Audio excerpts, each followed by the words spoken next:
Nagising si Lara sa mahinang tunog ng patak ng ulan na tumutulo sa bubong nila. Mabigat at mamasa-masa ang hangin sa loob ng kanilang maliit na barong-barong. Paglingon niya, nakita niyang mahimbing nang natutulog si Rose, ang 8 taong gulang niyang anak.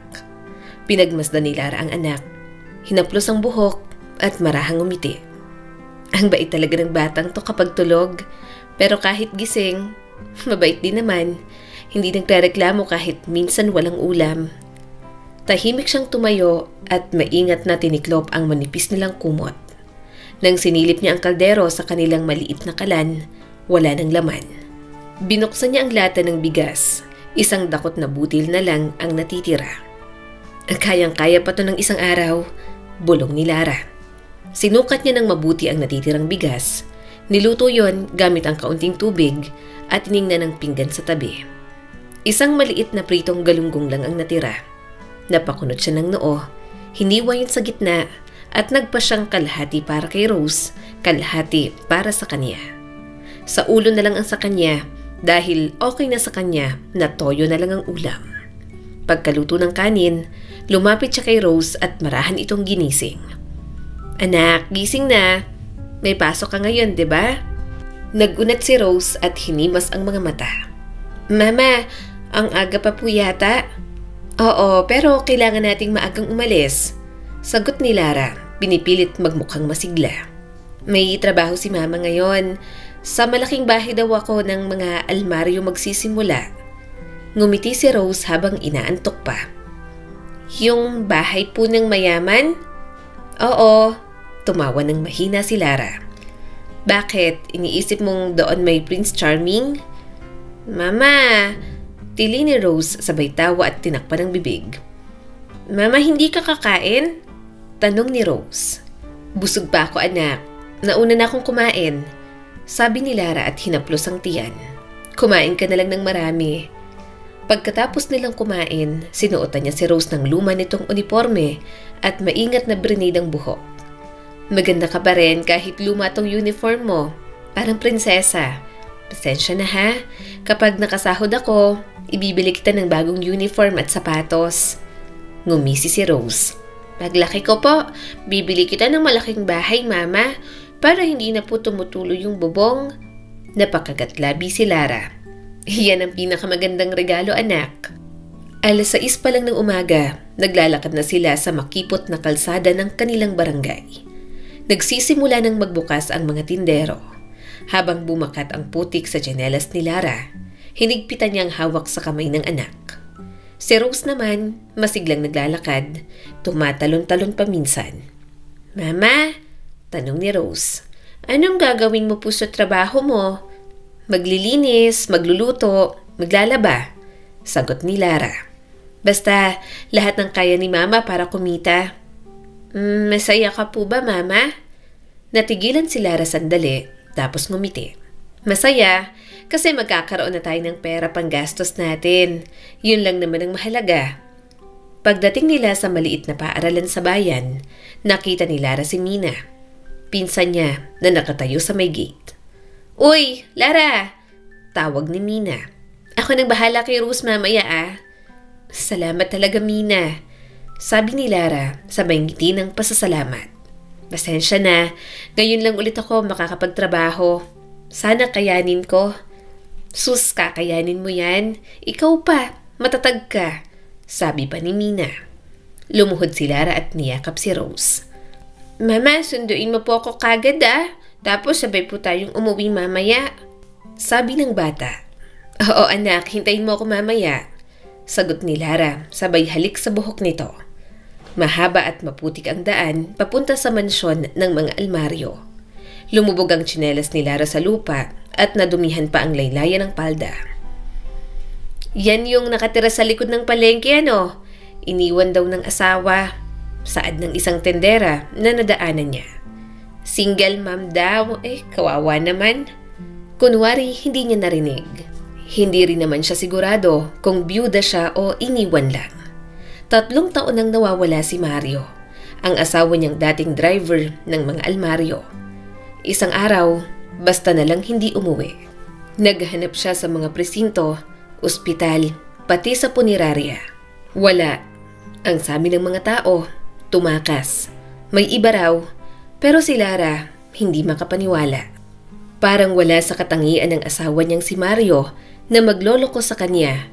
O baka naman mali lang talaga siya. At ngayon, heto siya, papunta sa mismong bahay ng mga almaryo. Baka doon niya makita ang sagot kung bakit nawawala ang asawa niyang parang bulang naglaho. Pagdating niya sa harap ng malalaking bakal na gate, napatigil siya. Nanlamig ang mga kamay. Matataas ang mga puting pader. May malawak at mahabang driveway. Nakakatakot na parang papasok siya sa lungga na hindi niya alam, pero nakamamangha sa paraang napakaganda ng lahat. "Anong kailangan mo?" tanong ng gwardya at halatang masungit.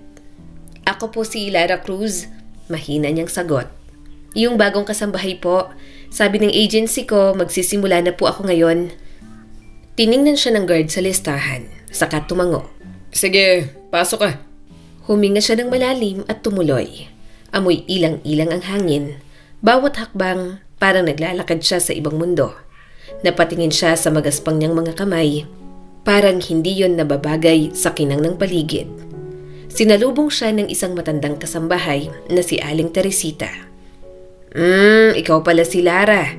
Dito ka muna ha. Si Madam nasa loob pa. At si Sir Tres, nako, wag mo na lang masyadong pansinin yon. Medyo mayabang." "Si Sir Tres po?" tanong ni Lara. "Yung anak ni Madam, spoiled yun. Pero mabait din minsan kapag hindi mainit ang ulo." Sagot ni Aling Teresita. "Halika, sundan mo ako." Habang naglalakad sila sa loob ng bahay, halos hindi makapaniwala si Lara sa mga chandelier, mga painting at marmol na sahig. Parang museo at parang hindi totoo.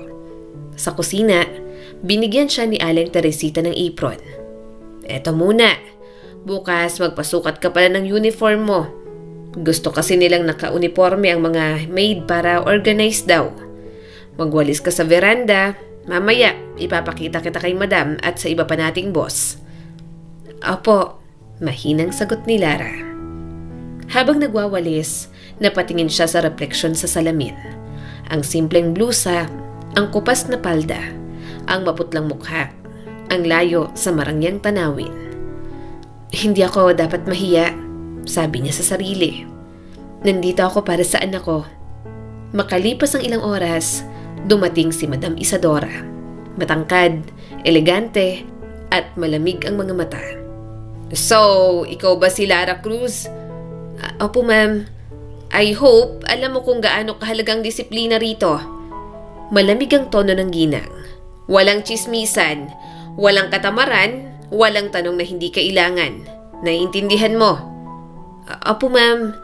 "Good. Gawin mo ng maayos ang trabaho mo at baka tumagal ka pa kaysa sa mga nauna." Tumalikod ito at ang taktak ng takong ang umaalingaw-ngaw sa sahig. "Mama, sino yan?"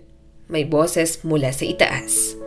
Pagtingala ni Lara, may binatang nakatayo sa dulo ng hagdan. Matangkad, nakapolo, guwapo pero mayabang ang tingin. At kung hindi siya nagkakamali, yon si Tres Almario. The new maid," sabi ni Madam Isadora. May halong ngiti ng pagmamaliit. "Mukhang baguhan pa. Sana marunong maglinis." Namula ang mukha ni Lara, pero kalmado siyang sumagot.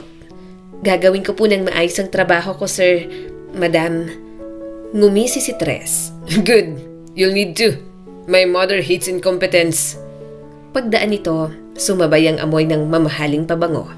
Pagkaalis ni Tres, dahan-dahang huminga si Lara. Bahagya siyang kinabahan sa mga ito. Buong araw siyang naglinis, nilinis ang veranda, nilampaso ang sahig, nagbuhat ng mga timba.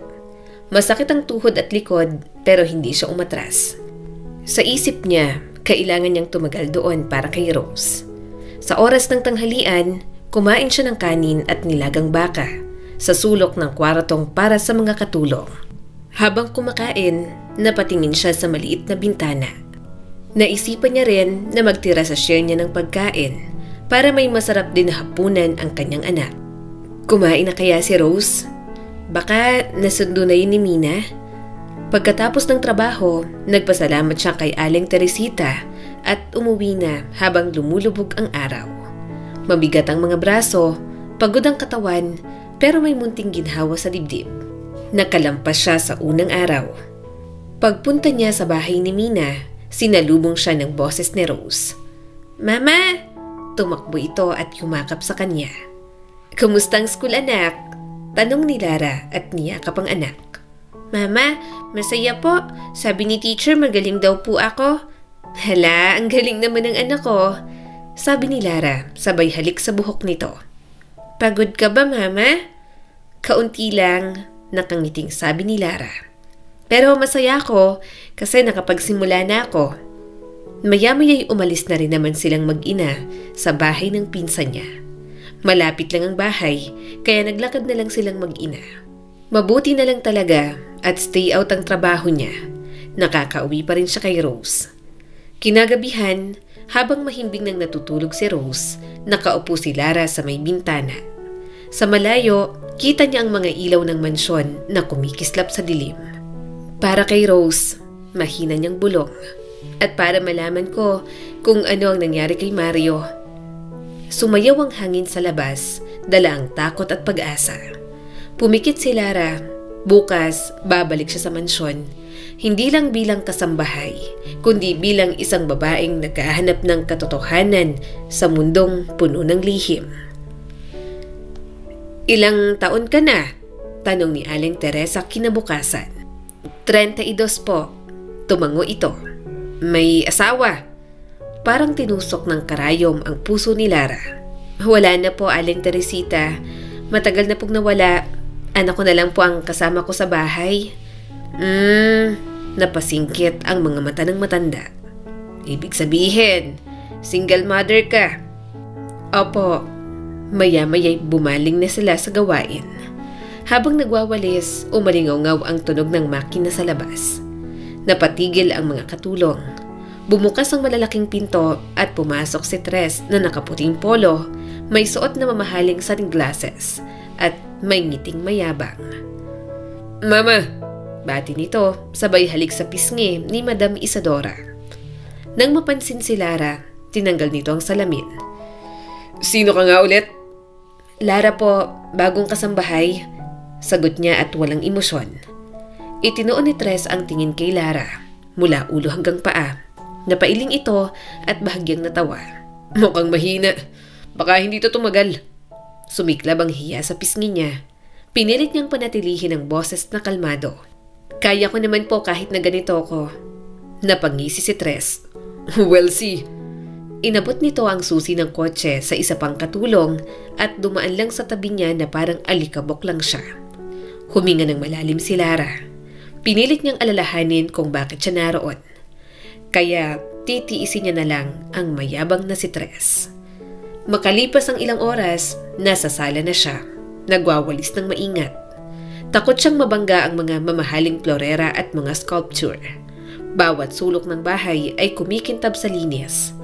Bawat amoy ay amoy kayamanan na parang mismong hangin ay may presyo. Lumapit si Aling Teresita. "Huwag kang matakot kina Madam at sa anak niya. Hindi lang sila sanay sa mga bago. Pero pag nagtagal ka, masasabi mong kaya mo rin." "Naku, Aling Teresita, parang gusto ko na nga pong umatras. Parang ang sungit po nilang lahat." Bulong ni Lara. "Hindi pwede. Magandang sahod dito. May libreng pagkain pa. Saka may benefits tayo rito, katulad ng ibang minimum wager, kaya swerte na rin. Yan ang importante." Tumango si Lara at mahigpit na hinawakan ng walis. Kailangan niya yung gawin para sa anak niya. Sayang naman kung aatras siya sa trabaho dahil natatakot lang siya. Nandoon na siya para sa dalawang dahilan, kaya hindi siya dapat sumuko. Pagsapit ng dapit hapon, masakit na ang likod niya at magaspang na ang mga kamay sa paglilinis. Nang maglakad pa uwi kasama ang sinundo niyang anak, dala-dala pa rin sa isip ni Lara ang mga salitang binitiwan ni Tres. "Mama!" Masiglang sigaw ng bata. "Tingnan mo po oh!" Itinaas ni Rose ang isang papel na may drawing nito. Ito yung bahay natin balang araw. May garden pa po. Ngumiti si Lara kahit ramdam ang pagod. Ang ganda anak. At may puno pa sa tabi. Ano yan? Puno po ng mangga. Sagot ni Rose at proud na proud pa. Para po may bunga tayo araw-araw, hindi na tayo magugutom. Naninikip ang dibdib ni Lara. Hinaplos niya ang buhok ng anak at hinalikan sa noo. Sana nga anak. Sana dumating ang araw na yan. Nanay, wika ni Rose. Pag mayaman na tayo, bibigyan po kita ng malaking kama para hindi na masakit ang likod mo. Napangiti si Lara at may luha sa gilid ng mata. Hindi ko kailangan ng malaking kama anak. Basta kasama kita, sapat na. Natawa si Rose sa kamuling yumakap ng mahigpit. Ang anak niya lang talaga ang nagsisilbing kanyang pahinga. Ang mga sumunod na araw sa mansyon ng mga almaryo ay parang paglalakad ng nakayapak sa bubog. Bawat galaw, bawat salita, bawat paghinga, kinakailangang dahan-dahan. Mabilis natutunan ni Lara ang lahat. Kung paano tiklopin ng eksakto ang mga kumot, kung paano ihain ang kape ni Madam Isadora nang hindi natatapon kahit isang patak, at kung paano ibaba ang tingin tuwing dadaan ang batang amo. Kaso, hindi niya maintindihan kung bakit kahit malaki ang mansyon, napapansin pa rin siya ni Tres Almario. Iyan ba ang paglalabas sa probinsya ninyo? Sabi ng binata isang umaga at tinuturo ang polo niyang nilabhan. Parang binugbog sa bato. O kaya, sa susunod, huwag kang magsalita ng ganyan. Nakakairita yung punto mo. Ibababa lang ni Lara ang ulo at mahina niyang sasabihing, Opo sir. Kahit na parang gusto niya na itong pilipitin sa sobrang inis. Kailangan niya ang trabahong yon. Kailangan siya ni Rose. Kailangan niya ring malaman kung ano ang nangyari tungkol kay Mario. Asawa mo si Mario? Gulat na tanong ni Aling Teresita. Napahinto pa sa paglalagay ng mga gulay sa bayong. Halatang nagulat sa narinig, pati ang tingin nito ay tila sinisipat si Lara mula ulo hanggang paa. Marahan siyang tumango. Halos hindi makatingin. Hindi naman po talaga asawa. Parang live-in partner lang po. May anak na po kami. Kaya rin po ako nagsikap na magkaroon ng trabaho dito.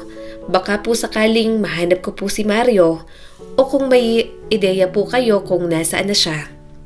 Napatigil si Aling Teresita. Ang dating ngiti sa labi nito ay napalitan ng kunot sa noo. Umupo ito sa lumang bangkong kawayan, sabay turo kay Lara na maupo rin sa tabi nito. Lara, anak, ilang taon mo na ba siyang hinahanap? Tanong ng matanda sa mas malumanay na tinig. 2 taon na po, mahina niyang tugon. Ang sabi niya po noon, pupunta siya dito, magtatrabaho daw sa isang malaking bahay bilang driver. Pinangakuan kaming dadalhin niya po kami kapag may ipon na. Pero simula nun, wala na pong balita. Ni isang liham, text o tawag, wala na po. Tahimik sandali si Aling Teresita. Tila nag-iipon ng lakas ng loob bago nagsalita. Alam mo, Lara, hindi ko alam kung paano ko sasabihin sa'yo ito, pero 2 taon na nga siyang wala rito.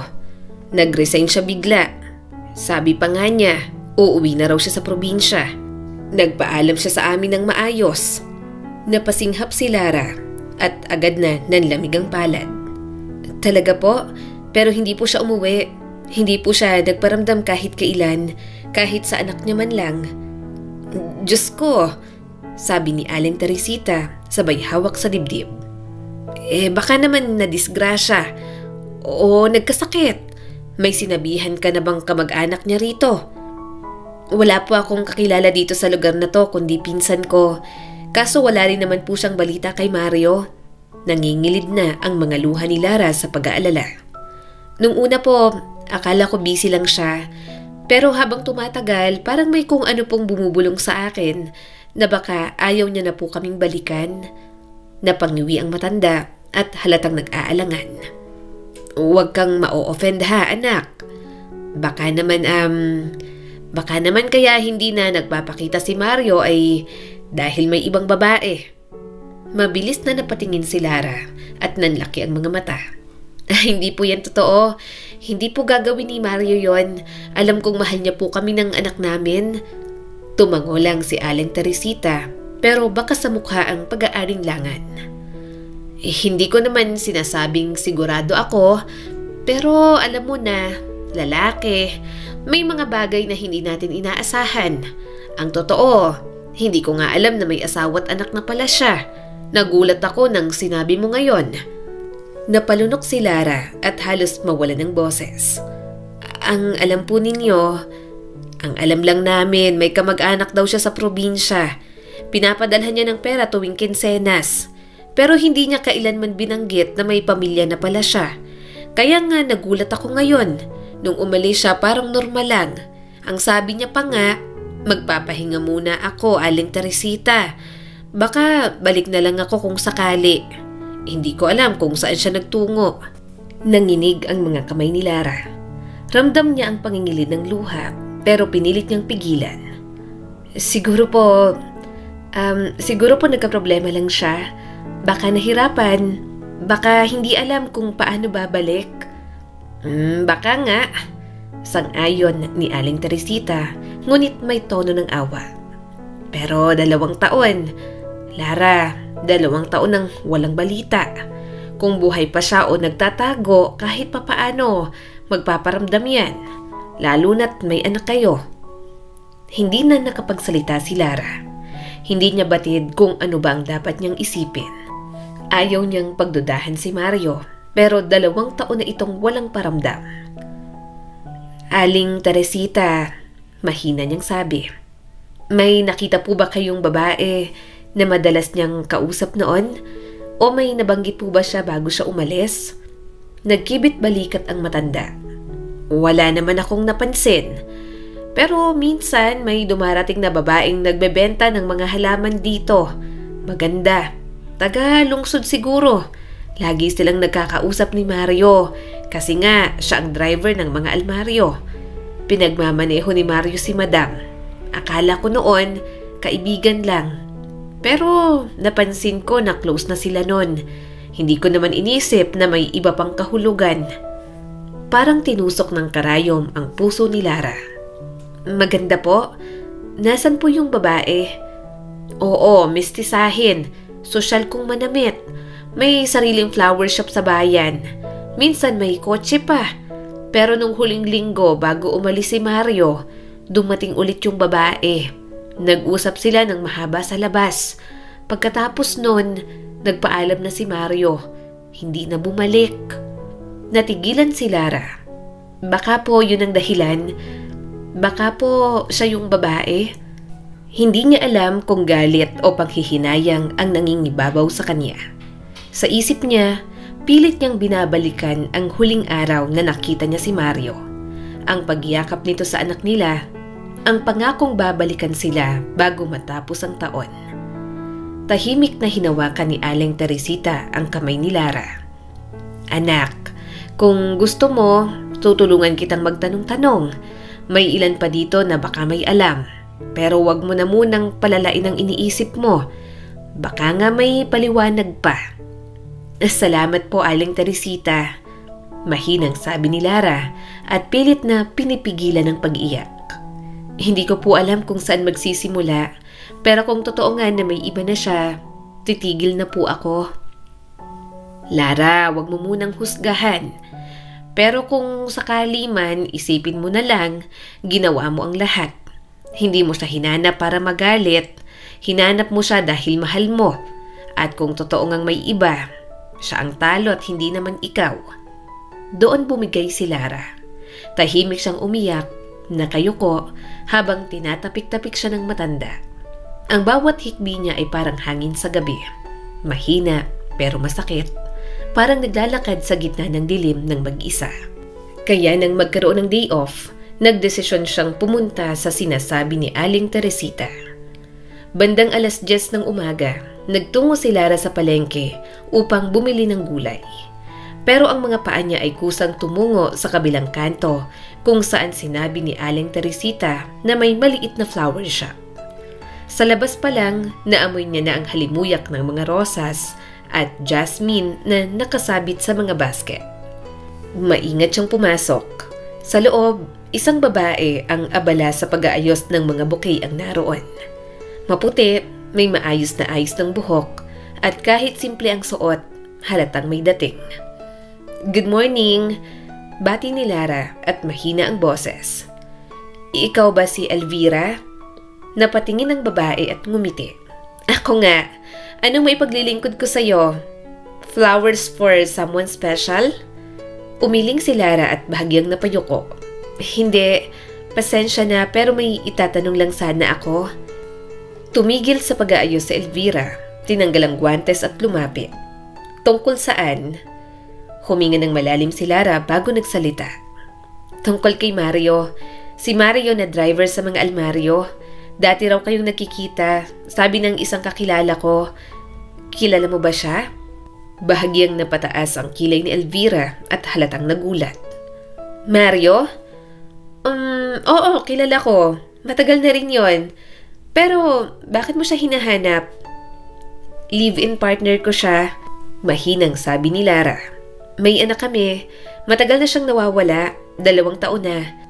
Ang sabi kasi sa akin, ikaw raw ang huling nakitang kausap niya bago siya umalis. Ikaw bang babae niya?" Tahimik sandali si Elvira. Pagkatapos, huminga ito ng malalim at napailing. Saka tumawa ng mahina. Hindi sa pangaasar, kundi parang nagugulat sa akusasyon. "Ako? Diyos ko, wala kaming relasyon ni Mario. Huwag ka mag-alala, may asawa na ako." Itinaas pa nito ang kaliwang kamay at ipinakita ang wedding ring na kumikislap. Hindi agad nakasagot si Lara. Pinilit niyang umiti pero bakas sa mga mata ang pangamba. "Pasensya na kung bastos pakinggan, pero gusto ko lang sanang malaman kung may alam ka kung saan siya nagpunta. Sabi kasi ng mga kasamahan niya, ikaw raw ang huli niyang nakausap." Umiling si Elvira. Seryoso na ngayon ang tono. "Wala akong alam kung saan siya nagpunta. Totoo yan. Ang huli naming pagkikita, dumaan lang siya rito para bumili ng ilang paso at mga binhi dahil inutusan ni Madam Isadora. Nag-usap lang din kami tungkol sa mga halaman. Naging kaibigan ko rin siya." "Kaibigan lang?" Tanong ni Lara ng mahinang-mahina. "Kaibigan lang," natatawang sagot ni Elvira. "Hindi ko kailanman inasahan na magiging malalim yung tingin ng iba sa amin. Sa totoo lang, mabait siyang tao. Tahimik, masipag. Minsan lang din siyang ngumiti, pero kapag pinag-uusapan ng pamilya, kumikislap ang mga mata niya. Lagi niyang nababanggit yung anak niya. Rose daw ang pangalan?" Namilog ang mga mata ni Lara. "Oo, si Rose nga." Ngumiti si Elvira, tila nagbalik sa alaala. "Ayon, siya nga yun. Tuwing may kliyenteng bata rito, lagi niyang sinasabi na naaalala niyang anak niya. Kaya nga nagulat din ako nang bigla na lang siyang hindi dumating. Wala man lang paalam." Tumango si Lara at pinipigilan ang pagpatak ng luha. "So, wala ka talagang alam kung saan siya pumunta pagkatapos nun?" "Wala, Lara. Wala akong ideya." Tahimik si Lara. Tila unti-unting humupa ang kaba. Napalitan ng lungkot at pagod. "Salamat," mahina niyang sabi. "Pasensya na talaga kung nakaistorbo ako. Hindi ko lang alam kung saan pahahanapin si Mario. Akala ko kasi baka ikaw na yung may alam." Lumapit si Elvira at mahinahong hinawakan ng kanyang kamay. "Walang problema, Lara. Naiintindihan ko. Kung ako ang nasa sitwasyon mo, gagawin ko rin yan. Pero kung gusto mo, tutulungan kitang magtanong sa mga supplier ko. Baka may nakakita sa kanya sa ibang lugar." Bahagyang nagliwanag ang mga mata ni Lara. "Talaga?" "Oo naman," sagot ni Elvira at may ngiti ng malasakit. Wala namang siguradong sagot, pero kung may tsansa, hanapin natin. Hindi naman ganun kadaling mawala ang isang katulad ni Mario. Minsan, ang mga taong mababait, bigla lang napupunta sa kung saan, dahil siguro sa pagod o gusto lang magsimula ulit. "Salamat, Elvira," mahina niyang sabi. "Hindi ko alam kung may makikita pa ako, pero kahit ganito lang parang nabawasan na yung bigat." Ngumiti si Elvira at marahang hinaplos ang balikat ni Lara. Paglabas ni Lara sa flower shop, may kaunting nawalang bigat sa kanyang dibdib. Isang maalinsangang hapon, maagang umuwi si Tres. Nililinis ng sandaling yun ni Lara ang hagdanan. Pagkapasok ni Tres, tinanggal nito ang sapatos.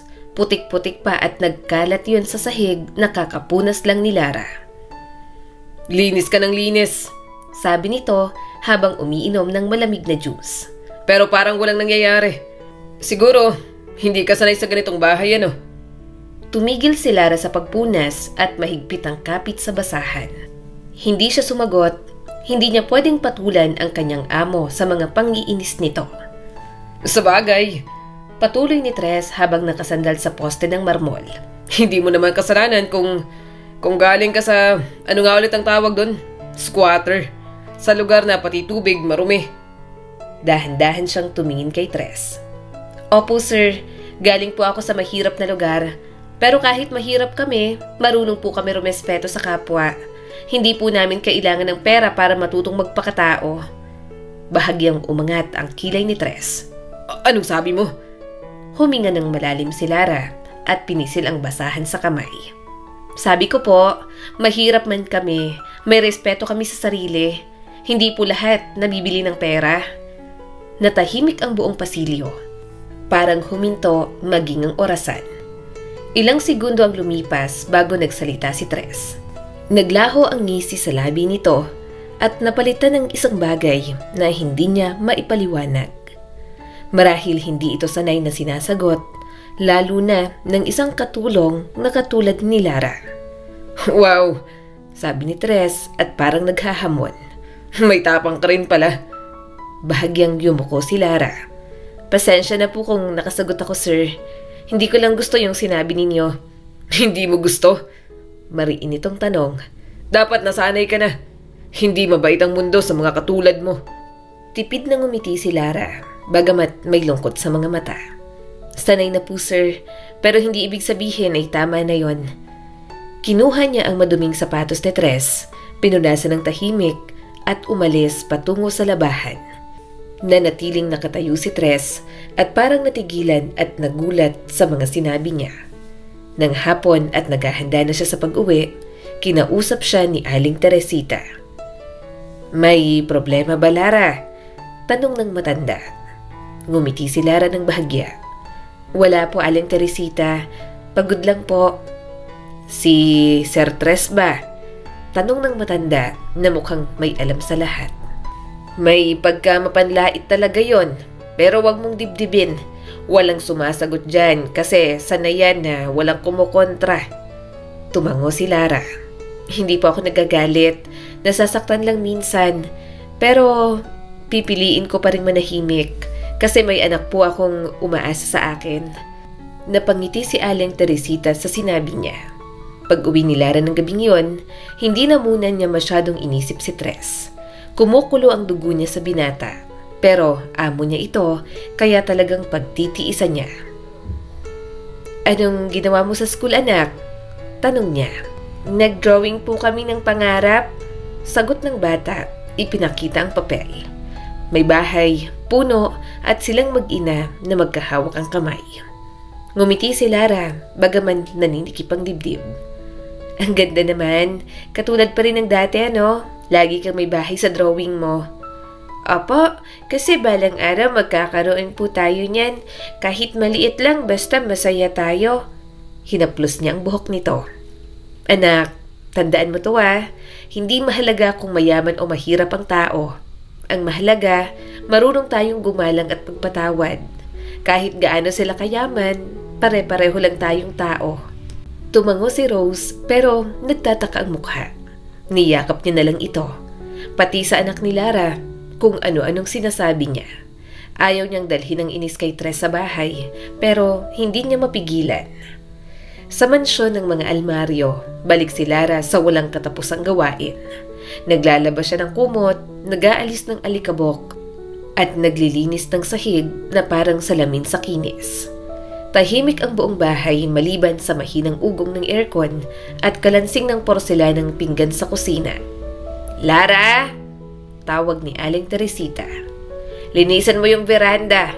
Si Sir Tres daw gusto doon magkape mamaya. Apo. Mabilis na sagot ni Lara, sabay kuha ng map at timba. Pagdating ng tanghali, dumating si Tres gaya ng nakagawian. Maingay ang makina ng sasakyan, may suot na mamahaling shades at amoy mamahaling pabango. Napansin nito si Lara na naglilinis at napangisi. Hindi ka pa rin ba napapagod? Asar nitong tanong. Baka magalit na sa'yo yung sahig kakalinis mo. Kinagat ni Lara ang labi pero mahinahong sumagot. Mas mabuti pong malinis kaysa marumi, sir. Ito naman po talagang trabaho ko. Ani Tres habang nakatukod ang mga braso. Hindi ka talaga nauubusan ng sagutan, oh. Balita ko, may anak ka na.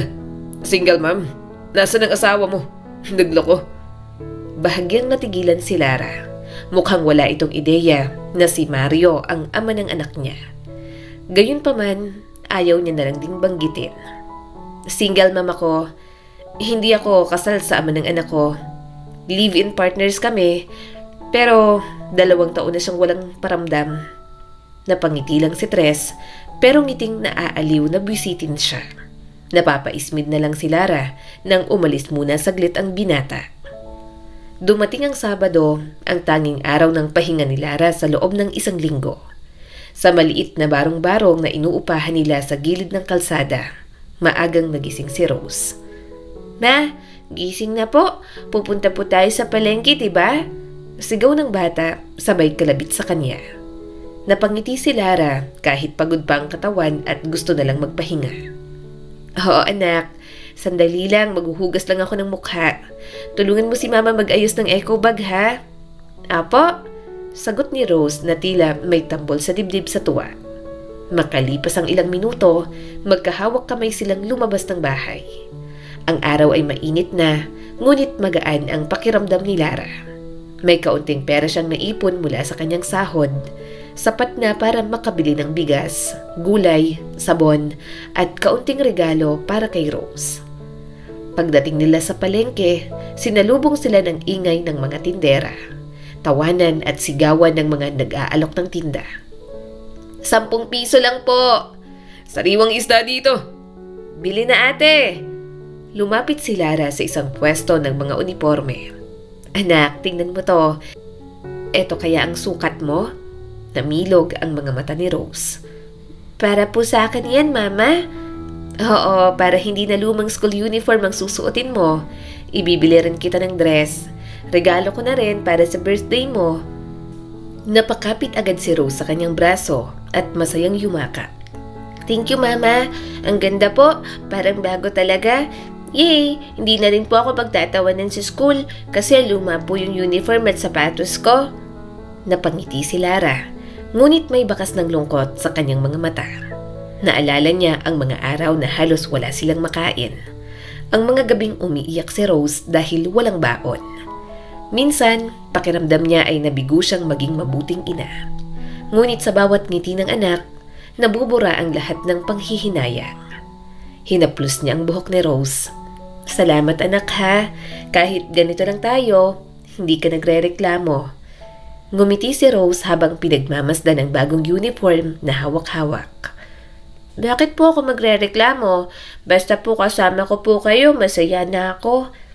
Natawa si Lara, pero ramdam niyang namasa ang kanyang mga mata. Ang batang to talaga. Matapos makipagtawaran sa tindera, binayaran ni Lara ang uniforme. Yan ha, sabi ng tindera. Kung may sira, balik mo lang te. Mukhang masipag yung anak mo ah. Ganyan ang gusto ko sa bata. Masiglat magalang. Ngumiti si Rose at yumuko ng magalang. Salamat po ate. Pagkatapos bumili ng bigas, sabon, ilang gulay at tinapay, naglakad silang mag-ina palabas ng palengke. Mainit ang araw, ngunit masaya silang magkasama. Habang naglalakad, palundag-lundag naman si Rose. Kumakanta ito ng paborito nitong kanta. Napatawa si Lara. Ay anak, kanta yan ng matatanda. Totoo po ba? Pero ang saya po kasi pakinggan. Sagot ni Rose saka tinuloy ang kanta kahit may mali pang lyrics. Habang naglalakad, nakita nila ang isang batang babae na may hawak na sorbetes. Napatigil si Rose at tahimik na tumingin. Napansin niyo ni Lara, kaya't agad siyang humugot ng barya sa bulsa. 2 pong maliit, yung chocolate flavor, sabi niya sa nagtitinda ng ice cream na dumaan. Salamat po, Mama, sabi ni Rose, sabay halik sa pisngi niya bago sinubo ang unang kutsara. Ang sarap po, matagal na po akong hindi nakakatikim nito. Ngumiti si Lara. Dahan-dahan lang, baka sumakit ang lalamunan mo. Tahimik silang naglakad habang kumakain ng ice cream. Ang mga simpleng sandaling yon ang nagbibigay ng lakas kay Lara. Sa gitna ng pagod, hirap at pangungulila, naroon si Rose, ang dahilan kung bakit lumalaban siya sa araw-araw. Pagkalipas ng ilang minuto, nagsalita si Rose habang nakatingin sa langit. Balang araw po, Mama, bibili naman ako ng damit para sa'yo. Yung kulay dilaw kasi bagay sa inyo. Napangiti si Lara at hindi na napigilan ang pagpatak ng luha. Sige anak, aasahan ko yan. Kulay dilaw diin ni Rose sabay kindat. Yung may bulaklak din po para maganda kayo. Muli siyang tumawa. Sige na, basta may trabaho ka na, huwag mong kalimutang kumain. Ayoko ng payat kang bata. Hindi po ako papayat, kakain ako ng marami para ako rin ang magtatrabaho para hindi na kayo mahirapan.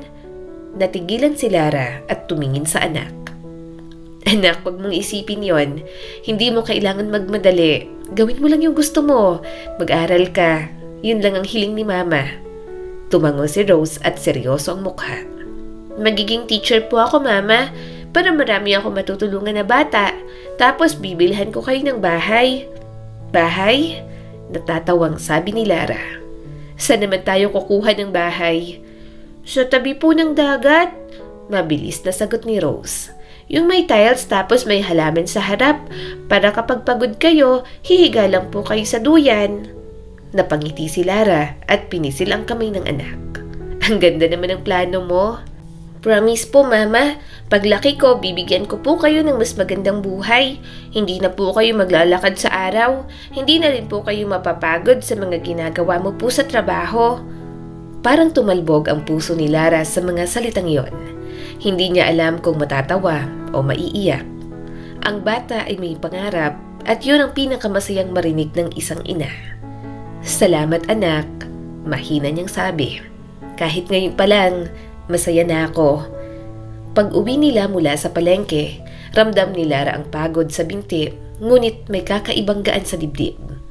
Nakita niyang masaya si Rose sa uniforme at bagong sapatos. Iniligpit niya ang mga pinamili, inihanda ang sangkap ng sinigang at nagsimulang magwalis ng bakuran. Tahimik ang paligid hanggang sa marinig niya ang pagpreno ng isang sasakyan sa labas. Hindi yon karaniwang tricycle o jeep. Napakunot ang noo ni Lara. Nagtataka kung sino ang nasa labas. Nang sumilip siya sa bintana, napasinghap siya. Nandoon si Tres Almario. Nakatayo ito sa labas ng kanilang barong-barong. Simple lang ang suot, gray na t-shirt at itim na pantalon, pero halatang hindi siya taga roon. Sa kamay nito, may 2 cup ng milk tea at habang pasulyap-sulyap sa paligid. Tila hindi alintana ang mga batang naglalaro at mga kapitbahay na nagtatangkang tumingin dito. Lumabas agad si Lara, hawak pa ang basahan. Sir Tres, anong ginagawa niyo rito? Tiningnan siya ng binata at bahagyang nakangisi. Bakit? Bawal ba akong pumunta rito? Hindi naman po, sabi niya at pilit pinapakalma ang boses. Pero dito niya pa naisip pumunta sa lugar namin? Nagkibit balikat ito, parang batang may ginagawang kalokohan. Wala akong magawa sa bahay. Nakakabagot. Na-curious lang ako kung saan nakatira ang pinakamasipag naming kasambahay. May halong pangaasar ang tono niya. Napailing si Lara, pero sa loob-loob niya, biglang bumilis ang tibok ng puso. Hindi niya alam kung dahil sa inis o kaba. Bakit naman siya pupunta rito? Sa lahat ng araw, ngayon pa na day off ko pa talaga. Sir, pasensya na po, pero hindi ito ang lugar para sa inyo. Aniya at pilit pinanatiling mahinahon. Maputik, mainit, madumi. Hindi naman ako maarte. Sabat ni Tres sabay higop ng milk tea. Saka gusto ko lang makilala ang mga empleyado namin. Professional relationship lang. Professional o mangiinis lang? Bulong ni Lara dahil hindi niya alam kung saan na naman yon hinuhugot ng binata. Anong sabi mo? Wala po. Mabilis niyang sagot pero alam niyang namula ang pisngi niya. Sakto naman, sumilip si Rose, hawak-hawak ang bagong uniforme. Mama, sino po siya? Ngumiti si Tres at bahagyang yumuko. Ako si Tres, kaibigan ng mama mo. Napangiti si Rose ng inosente. Mayaman po kayo, no? Ang bango niyo po, ang ganda pa ng sasakyan niyo. Natawa si Tres at parang aliw na aliw. Tama ka. Gusto mong sumakay dyan? Narinig mo yan, Lara. Matamis magsalita ang anak mo. Pinilit ni Lara ng umiti, pero naramdaman niya ang init sa mukha. Anak, pumasok ka na muna ha? Mahinahon niyang sabi. Pag-aayos ka ng gamit mo. Pero mabait naman po siya, di ba? Tanong ni Rose bago pumasok. Depende. Sagot ni Lara at halos pabulong na. Pagkaalis ng bata, humarap siya kay Tres. Sir, to be honest, hindi ko alam kung bakit niyo ginagawa to. Gusto niyo lang po ba akong asarin? Day off ko po ngayon. Wala akong oras sa mga laro ninyo. May mga labahin pa po ako. Eh di, maglaba ka. Manonood lang ako. Nalaki ang mga mata niya. Ha? Sir? Pero umupo lang si Tres sa mababang bangko at nag-inat na parang nasa sariling bakuran lang. Sige lang. Gusto ko lang makita kung gaano ka kasipag kahit day off mo. Pinagmasdan ni Lara ang binata habang nagkukusot ng mga damit. Hindi siya mapakali. Sa tuwing magsasalita ito, parang may kakaibang lamig na dumadaloy sa likod niya. Sabay kabog sa dibdib. Nakakainis, pero may kung anong kilig na ayaw niyang aminin kahit sa sarili. Habang naglalabas siya, nagkwento si Tres tungkol sa mga party, sa mga kaibigan nitong laging nakangiti, pero laging nakasimangot kapag wala na siya. Lahat sila peke, sabi ni Tres habang nakatitig sa tubig na may bula. Nakakapagod. At least ikaw, totoo. Napatigil si Lara. Tumigil ang mga kamay niyang kumukusot ng damit. Totoo? Tumango ito. Yeah, hindi ka nagkukunwari. Ginagawa mo lang kung ano ang kailangan. Parang biglang lumambot ang boses ni Tres at ang tingin niya hindi na mayabang o mapagmataas. May kung anong lambing, isang uri ng pagtinging matagal nang hindi nararamdaman ni Lara mula kanino man. Napasinghap siya nang maramdaman niyang namasa ang palad niya sa kaba. Sir, kung gusto niyo ng katahimikan, sa mansyon po yon, hindi dito. Boring na nga sa mansyon, sagot ni Tres. Dito at least may kakwentuhan ako. Kung totoo at tahimik ang hanap niyo, mali po kayo ng lugar. Tugon ni Lara, sabay banlaw ng labahin. Ngumiti si Tres pero sa ngiting yon, may kakaibang tingin na tumusok sa kanya. Parang hindi lang basta aliw, parang pagtingin na sinusubukang maintindihan kung sino talaga siya. Bago pa siya tuluyang kabahan, tumayo si Tres at pumasok sa loob ng bahay. Sir, wag po dyan. Halos pasigaw niyang sabi, pero huli na. Relax, sabi ni Tres habang nakatingin sa maliit na sala. So, itong bahay niyo. May mga bulaklak pa sa bintana. Ikaw rin ang naglagay? Opo, sagot niya, pilit pinapanatili ang kalmadong tinig. Fake flowers lang po yan, para kahit maliit, maganda pa rin tingnan. Maganda nga. Wika ni Tres at tumingin sa kanya. Simple, pero maganda. Napayuko si Lara at naramdaman niyang bumilis na naman ang tibok ng puso niya. Binubulungan niya ang kanyang sarili na hindi yun tama dahil amo niya si Tres. Pero kahit anong pigil niya, hindi niya mapigilang mapansin kung gaano kalambing bigkasin ni Tres ang salitang maganda. Sir, baka gusto niyo nang bumalik sa bahay ninyo kapag nalaman ni Ma'am na nandito kayo. Lara, putol ni Tres. Pwede bang makikain ako? Ha? Sir, para lang po sa amin ni Rose ang niluto ko. May di dagdagan mo. O ako nang bibili. Gusto ko lang tikman yung sinigang mo. Napabuntong hininga si Lara. Bakit niyo po ba ginagawa to? Ngumiti si Tres at mas maamo na ngayon. Curious lang ako. Gusto kong malaman kung paano nabubuhay ang isang Lara. Medyo interesting ka kasi. Doon na siya natahimik. Interesting, Simple lang ang salita, pero tumama agad sa kanya. Parang matagal na panahon na walang nagsasabing interesante siya. Bago pa siya makasagot, bumalik si Rose at masiglang sumigaw. "Mama, ang bango ng sinigang!" Napangiti si Tres. Wow, sinigang. Pwede bang makisalo? Nagkatinginan si Lara at ang anak. Anak, si Sir Tres, makikikain daw." "Talaga po? Yay!" Kumain silang tatlo sa maliit na mesa. Si Tres nakaupo sa bangkong yari sa kahoy, walang reklamo kahit medyo mababa. Pinagmamasdan lang ni Lara ang binata habang nakikinig ito sa kwento ni Rose. Sa bawat tawa ni Tres, may kung anong lambing na pumapawi sa inis ni Lara. Pero kasabay nun, may takot. Takot na baka maubo siya sa kakaintindi. Baka mahulog siya sa ngiti ng isang lalaking hindi siya dapat mapalapit. Pagkatapos kumain, nagpresenta si Tres na maghugas ng pinggan. Sir, hindi na po kailangan." Relax, marunong ako. Kahit mayaman ako, may alam ako sa mga gawain. At habang pinagmamasdan niya itong naghuhugas, tila bumagal ang mundo. Ang tunog ng gripo, ang tawa ni Rose, at ang araw na tumatama sa balikat ni Tres. Lahat yun parang eksenang hindi totoo. Parang sandaling hiniram mula sa isang buhay na hindi sa kanya. Salamat sa sinigang, wika ni Tres paglingon sa kanya. Masarap. Maya-maya'y umalis na rin naman si Tres. Doon pa lang siya nakahinga ng maluwag. Hindi niya alam kung anong klaseng hangin ang pumasok sa utak ng binata at bumisita pa sa bahay nila. Gayunpaman, ayaw niyang masyadong isipin iyon. Kinagabihan, tahimik na nakaupo sina Lara at Rose. Pagod man siya, pero magaan ang loob ni Lara. Marahil dahil sa bagong uniforme o marahil dahil sa kakaibang bisita nila. "Mama," sabi ni Rose habang nakangiti. "May regalo po ako sa inyo." "Regalo? Ano naman yan?" Inabot ng bata ang isang maliit na bulaklak na gawa sa papel. Pilipilipit pero maayos.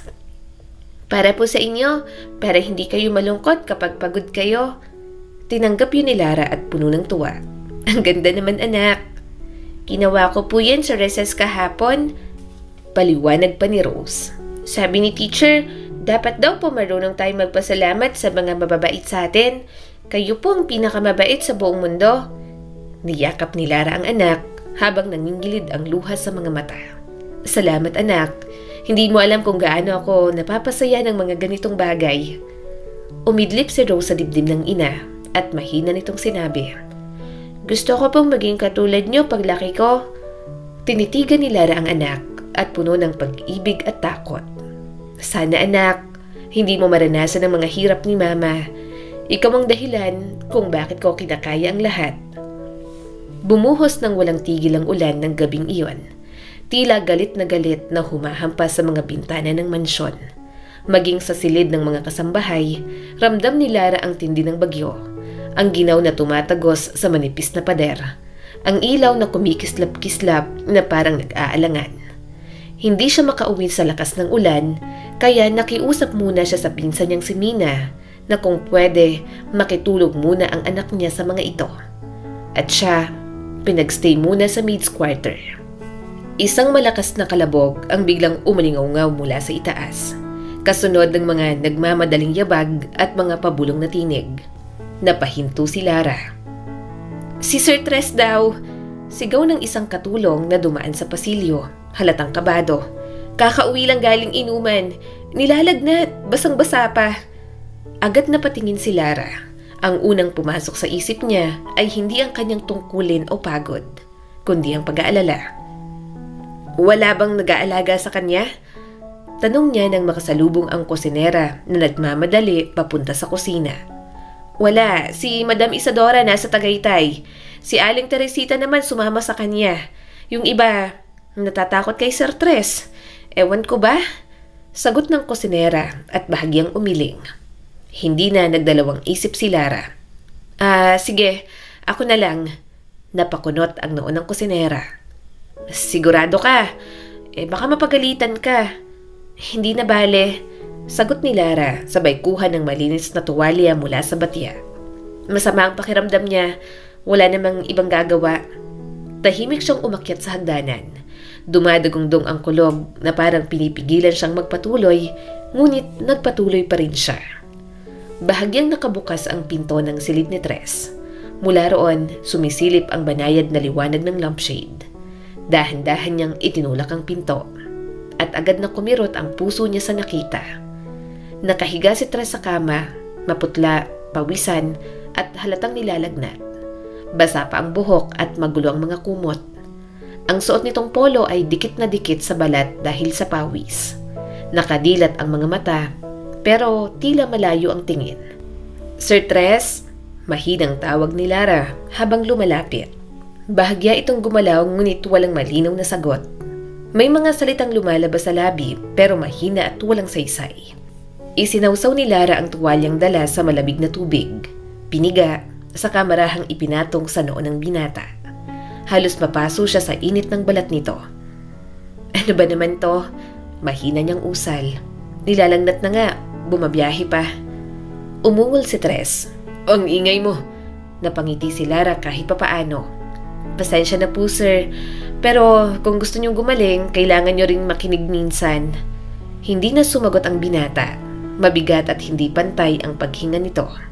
Maya-maya, bumaba si Lara sa kusina at nagmamadaling nagluto ng mainit na sabaw. "Sir," sabi niya at naupo sa tabi ng kama. "Kahit kaunti lang, kailangan niyo pong kumain." Bahagyang iminulat ni Tres ang mga mata at tumingin sa kanya. "Bakit mo ginagawa to?" Napalunok si Lara. "Kasi po, kailangan." "Hindi mo naman trabaho yan." Aniya at paos na paos ang tinig. "Nilalandi mo ba ako?" Namula ang pisngi ni Lara. Sir, hindi po ganon. Ginagawa ko lang kung anong tama." Nagtagpo ang kanilang mga mata. Ang sa binata, malamlam at mahina. Ang kay Lara, matatag pero maamo. Pagkatapos, umiwas si Tres ng tingin. "Bahala ka." "Basta po, wag niyong itatapon tong sopas ha." Mahinang sagot ni Lara. Sayang din. Maingat niyang isinubo ang isang kutsarang sabaw sa harap ng binata. "Kainin niyo na sir." Sumimangot ito, ngunit binuka rin ang bibig. "Mainit." Hindi pa naman agad ni Lara ang sabaw. At sa gulat niya, napangiti si Tres. Isang mahinang ngiti na parabang bata bago muling pumikit dahil sa pagod. Pagkaraan ng ilang subo, huminga ng mas maayos si Tres. Dahan-dahan itong nakatulog pagkatapos uminom ng gamot. Naupo si Lara sa tabi, muling ipinatong ang malamig na bimpo sa noo nito. Tahimik niya itong pinagmasdan. Sa kawalan ng yabang, sa katahimikan ng karamdaman, mukha itong mas bata at mas marupok. Naisip niya kung kailan huling may nag-alaga rito ng ganoon. Mayaman nga pero wala namang pagmamalasakit, bulong ni Lara. Lalo pang lumakas ang ulan sa labas. Inayos niya ang kumot nito at nanatiling nakaupo sa silyang malapit sa kama. Lumipas ang mga oras, pinilit ni Lara na huwag antukin. Ngunit nanaigang pagod. Bumagsak ang ulo niya sa sandalan ng upuan at tuluyan siyang nakatulog. Pagsapit ng umaga, pumasok ang sinag ng araw sa silid. Napabalikwa si Lara at nagulat. Nakita niyang gising na si Tres at nakatitig sa kanya. "Nako," bulalas niya. "Pasensya na po sir, nakatulog ako." Tahimik na nakaupo si Tres, nakasandal sa ulunan ng kama at nakatingin sa kanya. "Hindi mo kailangan mag-sorry." Natigilan si Lara. "Salamat," sabi nito at parang nahihiya sa sariling tinig. Bahagya siyang natigilan. Ang kalmado ng itsura ni Tres ng sandaling yon. Ngumiti si Lara ng bahagya. "Wala po yun sir, ginagawa ko lang po kung ano ang dapat." "Hindi ka talaga katulad ng iba," sabi ni Tres at nakatingin pa rin sa kanya. "Ha?" Bahagya niyang ibinaba ang tingin. "Hindi ko naman po kailangan ng utos para tumulong. Minsan, sapat na yung malasakit." Tahimik siyang pinagmasdan ni Tres. Paglaon, napangiti ito ng banayad. "Hindi ka bagay dito." Napatigil si Lara. "Sir?" "Sa mundong to," mahinang tugon ng binata. "Masama kung mabait ka." "Siguro nga po," sagot ni Lara. "Pero kahit ganon, Ayokong mawala yung pagkatao ko. Kahit mahirap lang ako, may karapatan pa rin ako magpakatao. Hindi nga sumagot si Tres. Tinitigan lang siya na parang ngayon lang siya nito tunay na nakita. Hindi bilang kasambahay, kundi bilang tao. Pag-alis ni Lara para maghanda ng almusal, sinundan siya ng tingin ng binata. Kaya bahagya na siyang nailang. Pagbalik sa kusina, malalim ang buntong hininga ni Lara. Inilapat niya ang kamay sa dibdib. Ano bang nararamdaman ko? Hindi yun pag-ibig, isa yung bagay na mahirap bigyan ng pangalan. Umiling siya, pilit tinataboy ang iniisip. Hindi pwede, amo ko siya, wala akong karapatang maging ganoon sa kanya. Isa pa, may Mario na ako na hindi ko alam kung anong nangyari. Ngunit habang hinahalo niya ang nilugaw para sa almusal nito, bumabalik sa isip niya ang tinig ni Tres nang nagpapasalamat. Malamig ang simoy ng hangin sa hardin ng mga almaryo ng umagang iyon. Katatapos lang ni Larang magdilig ng mga halaman. Ngunit ng araw na yon, may kakaibang kaba sa dibdib niya. Mula pa kahapon ay napansin niyang tila sinusundan siya ng mga mata ni Tres. Hindi naman yun bago. Ilang linggo na rin mula nang alagaan niya ito noong nagkasakit. Simula noon, tila nag-iba ang binata. Mas madalas itong lumapit, mas madalas magtanong, mas madalas magbiro. Ngunit sa ilalim ng mga biro at tingin, may kung anong hindi niya kayang unawain. Napatigil siya nang marinig ang mga yabag sa likuran. Paglingon niya, si Tres nga. Nakasuot ng puting polo na nakatupi ang manggas. Ang mga kamay ay nasa bulsa at ang mukha ay tila pagod. Ang aga mong magdilig, sabi nito at bahagyang nakangiti. Ako naman, inumaga na sa opisina ko. Agad na napayuko si Lara. Isa po ito sa mga trabaho ko, sir. Sir? Umiling si Tres at lumapit ng bahagya. Ilang beses ko nang sinasabi, Tres na lang. Hindi ko gusto yung masyadong formal. Pinilit ngumiti ni Lara. Pasensya na po, sanay lang talaga ako. Tahimik silang pareho ng ilang sandali. Nakatitig si Lara sa mga rosas, tinatanggal ang mga tuyong dahon. Ramdam niya ang mga mata ni Tres sa kanya at pilit niyang iniiwasan ang tingin nito. Alam mo, sabi ni Tres matapos ang ilang sandali. Minsan, naiinggit ako sa'yo. Napalingon si Lara at nagulat. Sa akin po? Tumawa ang binata ng mahina. Oo, simple lang ang buhay mo. Pero parang mas totoo. Ako may lahat ng gusto ko pero parang laging may kulang. Hindi alam ni Lara kung ano ang isasagot. Alam niyang dapat ay manahimik lang siya. Ngunit may kung anong awa sa puso niya para sa binata. Isang awa na may halong pag-unawa. Siguro kasi sir, mahinahon niyang sabi. Ang yaman at karangyaan, hindi laging sukatan ng kaligayahan. Minsan, ang kailangan lang ng tao, may kasama siyang nagmamahal sa kanya ng totoo. Napangiti si Tres ngunit may lungkot sa mga mata. At sa palagay mo, may ganun ba ako? Hindi siya nakasagot. Sa halip, nagpatuloy siya sa kanyang ginagawa. Sinusubukan niyang huwag mapatingin dito, pero habang naroon si Tres, naramdaman niyang bumibilis ang tibok ng kanyang puso. Lara, hindi kita maintindihan. Bakit kahit pinapahirapan kita nun, kahit pinagmamalupitan kita minsan, hindi ka bumibitaw? Hindi ka nagagalit? Napahinto siya. Kasi kailangan ko po ng trabaho. Tahimik ang binata at nakatingin lang sa kanya. Lumapit ito ng kaunti hanggang sa maramdaman ni Lara ang init ng hininga nito sa kanyang pisngi. Ang lakas mo, bulong ni Tres. Hindi ko alam kung paano mo nagagawa. Hindi ko rin po alam. Sagot niya at marahang napalunok. Basta kailangan ko pong kayanin para kay Rose. Habang sinasabi niya yon, hinaplos ng hangin ang buhok niya at marahang tumagilid ang kanyang mukha paharap kay Tres. Saglit lang silang nagtagpo ng tingin. Isang tinging puno ng bagay na hindi dapat ipagsigawan. Parang pag-ibig na bawal, parang damdaming itinatanggi ng lipunan. Lara, mahina ang boses ni Tres. Sir, wag. Pero hindi na siya nakatapos. Sa isang iglap, nagtagpo ang kanilang mga labi. Maikli lang at mabilis, parang kidlat na dumaan sa dilim. Ngunit sapat na yon para patigilin ang mundo sa paligid nila. Nanlaki ang mga mata ni Lara. Agad niyang itinulak si Tres at umatras. Mali to. Bawal to, Sir Tres. Isa lang akong katulong at amo kita. May anak na rin ako. Nabigla lang ako. Saad ng binata habang hawak ang noo at tila naguguluhan. Hindi ko alam kung bakit. Parang hindi ko mapigilan. Saka about sa anak mo. So what? Hindi ba pwedeng magmahal ng may anak na? Bahagyang natigilan si Lara. Alam niyang may mga sitwasyon na ganoon, pero bihira lang ang mga lalaking gusto ang mga babaeng single mom. Umiling siya rito. Hindi pa rin pwede. Mayaman ka, may anak na ako, may mga pangarap ako para sa kanya. Ayokong madungisan ang pangalan ko o ng anak ko dahil lang sa isang pagkakamali. Tumalikod siya. Mabilis na lumakad papalayo kahit naririnig pa ang boses ni Tres mula sa likuran. Lara, sandali lang. Makinig ka muna. Ngunit hindi na siya lumingon. Habang naglalakad siya pabalik sa loob, ramdam niya ang panginginig ng kanyang tuhod at ang bigat ng dibdib. Sa bawat hakbang ay naririnig niya ang tibok ng kanyang puso. Malakas, magulo, at parang sinisigaw ang damdaming ayaw niyang maramdaman.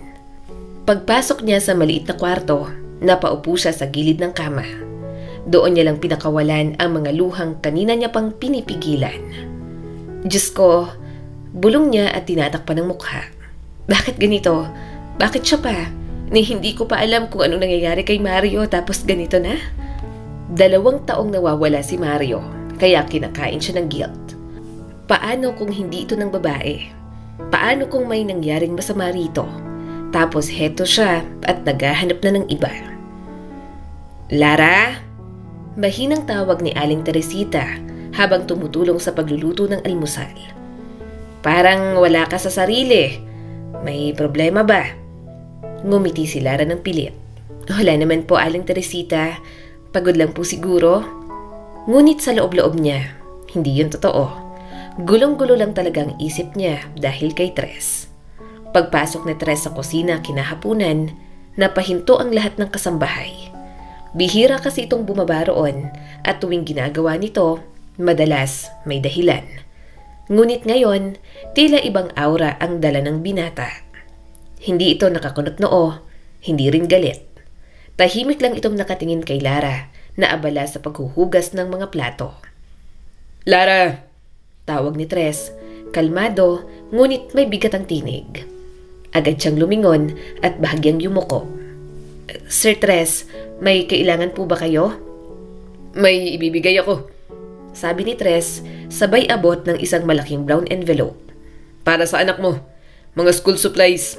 May program kasi kami sa pamimigay ng school supplies. Ang ibang kasambahay namin, nakatanggap na niyan. Ikaw pa lang ang hindi. Hindi nabibigyan ng para sa anak mo. Nagulat si Lara. Talaga po? Pagbukas ni Lara ng envelope, napasinghap siya. May mga bagong notebooks, lapis at crayons. Lahat ng kakailanganin ni Rose para sa eskwela. Sir, sobra-sobra naman po ito. Mahina niyang sabi. Hindi ko po alam kung paano. Huwag mo nang alalahanin. Putol ni Tres at umiwas ng tingin. May mga sobra lang sa donation last year. Sayang kung masisira lang sa bodega. Alam ni Lara na hindi yun totoo. Alam niya ring si Tres mismo ang bumili ng mga yon. Ang mga label sa mga notebook ay bago at may pangalan ni Rose na parang personalized talaga. Pero nanahimik na lang siya. Baka yon ang paraan ni Tres para bumawi o marahil isang tahimik na paghingi ng tawad. Maraming salamat po, mahinang sabi ni Lara. Malaking tulong ito kay Rose. Tumango ang binata at bahagyang umiti. Hindi mo kailangan magpasalamat. Deserve niya yan. Pagkaalis ni Tres, napabuntong hininga si Lara. May halong tuwa at takot sa dibdib niya. Tuwa dahil sa kabaitan na hindi niya inaasahan mula sa binata. Takot dahil alam niyang sa mga ganoong bagay nagsisimula ang maling akala. At sa mundo ng mayayaman, ang maling akala ay maaaring sirain ang buhay ng katulad niya. Ilang araw ang lumipas, muling dumating si Tres, ngunit hindi sa mansyon, sa bahay ni Lara. Pagkabukas niya ng pinto, muntik niya nang mabitiwan ang hawak na labada. Si Tres ay nakatayo sa labas, nakasuot ng simpleng t-shirt at maong at may dalang maliit na kahon. Sir Tres, gulat niyang sabi. Bakit po kayo nandito? Ngumiti lang ito. Nadaanan ko lang. Galing ako sa mall at may nakita lang ako para sa anak mo. Bumaba ang tingin ni Lara sa hawak nitong kahon. May nakasulat na toy blocks. Sir, hindi niyo naman po kailangang... Huwag mo akong tawaging sir. Sagot nito nang nakangiti. Nakatayo si Lara sa pinto, halatang balisa. Hindi niya alam kung ano ang ginagawa ng binata. Pero pakiramdam niya, parang kinukuha nito ang loob ni Rose para makuha rin ang kay Lara. Sa loob, si Rose ay naglalaro ng papel na bulaklak sa sahig. Napatingin ito sa bisita at agad nang lumapit ng sabik. Mama? Kuya Tres? Lumuhod ito sa harap ng bata. May dala akong regalo para sa'yo. Kinuha ni Rose ang kahon at halatang namamangha. Para po sa akin? Ang ganda! Salamat po! Nakangiti si Lara, pero halata ang kaba sa likod ng mga mata. Sir, pasensya na po. Hindi mo na sana pinagod ang sarili mo. Hindi ako pagod. Tugon ni Tres at nakatitig sa kanya. Na-miss ko lang pumunta rito sa inyo. Day off mo na naman. Tahimik silang tatlo ng ilang sandali. Si Rose ay abala sa pagbubukas ng laruan, habang sina Lara at Tres ay hindi na alam kung ano ang pag-uusapan. Kinagabihan, habang nakahiga si Lara, hindi niya mapigilan ang ngiti nang maalala ang mukha ni Rose habang nilalaro ang regalo ni Tres. Ngunit sa likod ng ngiti niya, may naiwan pa rin kaba. Paano kung malaman ni Madam Isadora, ng ama nito? Paano kung isipin ng mga kapitbahay na may relasyon sila ni Tres? Hindi pwede, bulong niya sa sarili. Hindi ako pwedeng masangkot sa gulo.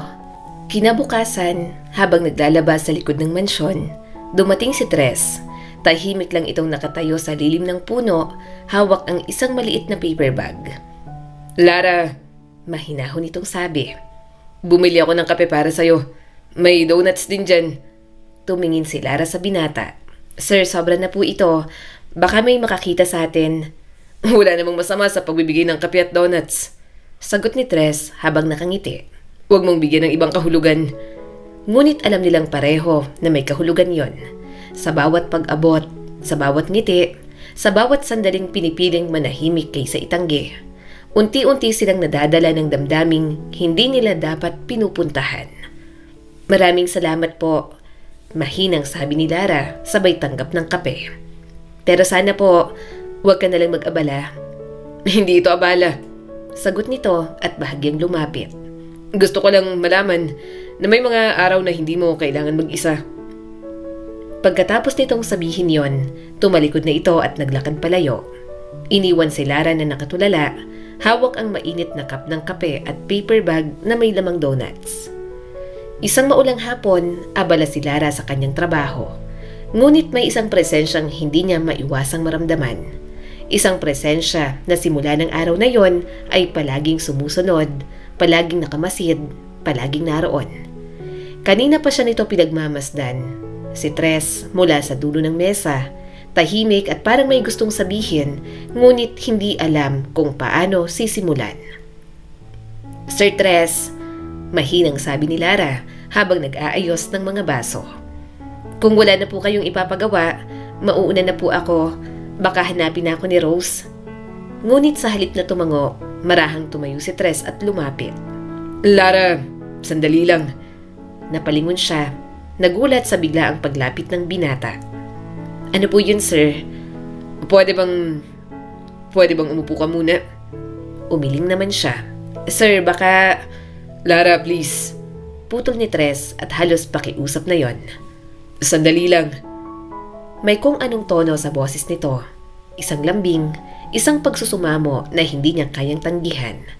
Kaya marahan siyang umupo kaharap ang binata. Lara, simula ni Tres. Ilang linggo na kitang gustong kausapin ng ganito. Pero tuwing tinitingnan kita, parang nawawalang lahat ng salita. Napayuko si Lara. Sir, kung tungkol po ito sa trabaho. Hindi ito tungkol sa trabaho. Napatigil siya.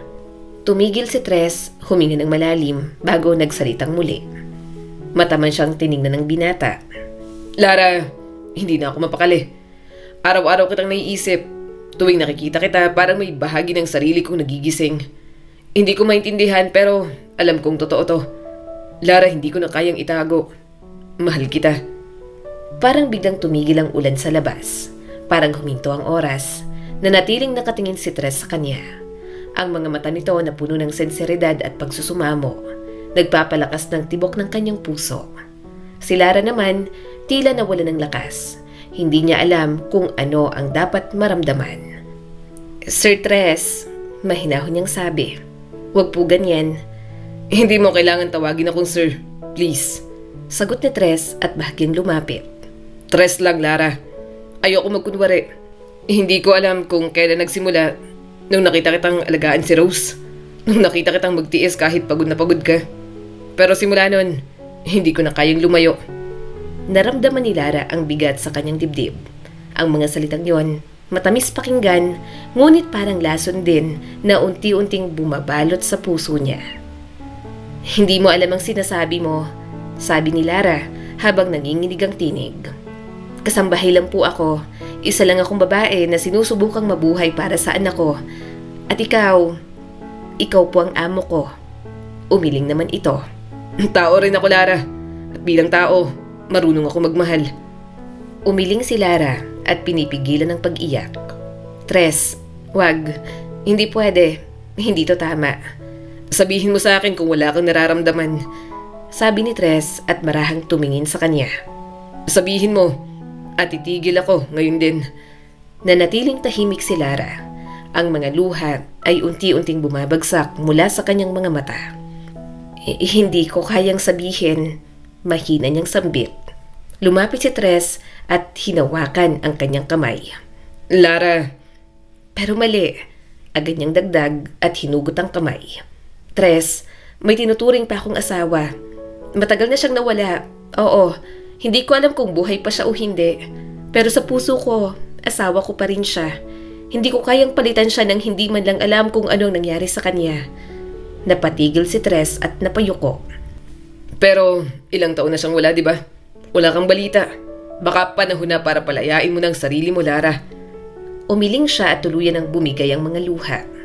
Hindi ko alam kung kaya ko. Hindi ko alam kung karapat-dapat akong maging masaya kung may isang tao pa roon na hindi ko alam kung naghihintay o patay na. Lumapit pa si Tres. Kung ako man ang parusa o bagong simula, hindi ko alam. Pero Lara, gusto ko lang subukan. Hindi ko sinasabi na agad mo kalimutan siya. Ang gusto ko lang, payagan mo kong magmahal sa'yo. Hindi mo alam ang sinasabi mo, sabi ni Lara habang nanginginig ang mga labi. Kapag nalaman to ng pamilya mo, matatanggal ako, masisira ako, masisira si Rose. Hindi ko kayang isugal ang lahat. Mayaman ka. Hindi ko hahayaang mangyari yon. Mariing tugon ni Tres. Hindi ko hahayaang masaktan ka. Hindi mo alam kung anong sinasabi mo. Muling ulit ni Lara. Tres, huwag mo kong pahirapan.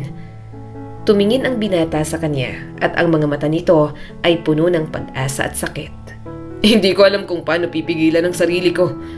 Tuwing nakikita kita, Lara, para kang ilaw na nagliliwanag sa paningin ko. Masamang ugali ko, pero mas gusto kitang inisin kasi alam mo kung bakit. Gandang-ganda ako sa'yo. Naiinis ako na naapektuhan ako sa'yo. Single mom ka naman. Pero hindi ko mapigilan ang pagpapapansin sa'yo. Walang mali, walang bawal. Iniwan ka naman ng ama ng anak mo. Pero hindi ba minsan, kailangan ding piliin ang nararamdaman mo, kahit sandali lang? Natahimik si Lara. Sa pagitan nila, tanging ang lagaslas ng ulan ang bumabasag sa katahimikan.